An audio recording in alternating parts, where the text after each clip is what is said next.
దేవునితో ఉండే సన్నిహితత్వం యొక్క రహస్యము. మోషే మాత్రమే యెహోవాను సమీపింపవలెను, వారు సమీపింపకూడదు, ప్రజలు అతనితో ఎక్కి రాకూడదు. నిర్గమ 24:2. మోషే దేవుని పిలుపునకు లోబడే గుణమును బట్టి మరియు ఆయన ఆజ్ఞలకు లోబడుటను బట్టి దేవుని సమీపించుటకు అర్హునిగా చేసుకొనెను. దేవుని సత్యములను తెలుసుకొనుటకును ఆయనకు లోబడుటకును మనుష్యునికి అవకాశములివ్వబడుచున్నవి. సహజ సిద్ధముగా తిరుగుబాటు స్వభావముగల మనుష్యుడు దేవుని సత్యమును ఎదిరించుచు విధేయత చూపుటకు వాయిదా వేయుచుండును. గర్వము అతనిని విడిచినచో విధేయత కొరకు ప్రార్థన చేయును. అహో, నీ కట్టడలను గైకొనున్నట్లు నా ప్రవర్తన స్థిరపడియుండిననెంత మేలు.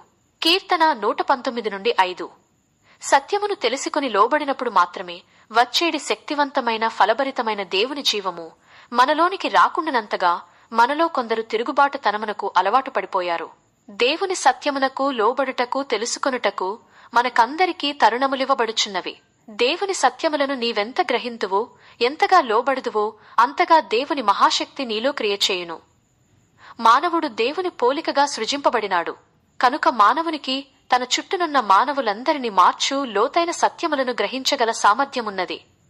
కాని అతడు మొట్టమొదట ఆ సత్యమును గ్రహించవలెను మరియు దానికి విధేయుడు కావలెను. అట్లు కాకపోయినచో అతని జీవితము ప్రభావవంతముగా నుండదు. నీ వాక్యమును బట్టి నా ఎడుగులు స్థిరపరచుము. ఏ పాపమును నన్ను ఏలనీయకుము. కీర్తనలు 119:133. దేవుని వాక్యము చొప్పున నడిచి ఏ పాపమును అతనిని ఏలనీయకుండా కాపాడుకున్నప్పుడే అతని జీవితము శక్తివంతమైన సాక్ష్యముగా నుండునని దావీదు గుర్తించెను.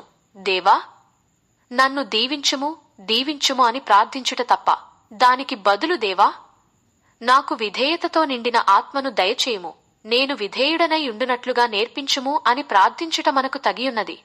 వారు తెలుసుకోవలసిన సత్యమును వారికి చెప్పకుండా వారిని దీవించుచు ప్రభువా అని నీవు ఇతరులను గూర్చి అడుగవద్దు. మోషే మాత్రమే ఒంటరిగా పైకి రావలెనని ఎందుకు అడుగబడినాడు? అతడు విధేయత నేర్చుకున్నాడు.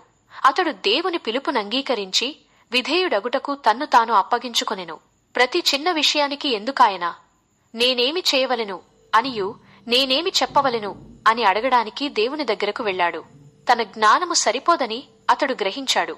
ప్రతి చిన్న విషయమును దేవుని అడిగి చేయువారే నిజముగా వారి జీవితములలో దేవుని ప్రభువుగా పెట్టుకున్నవారు.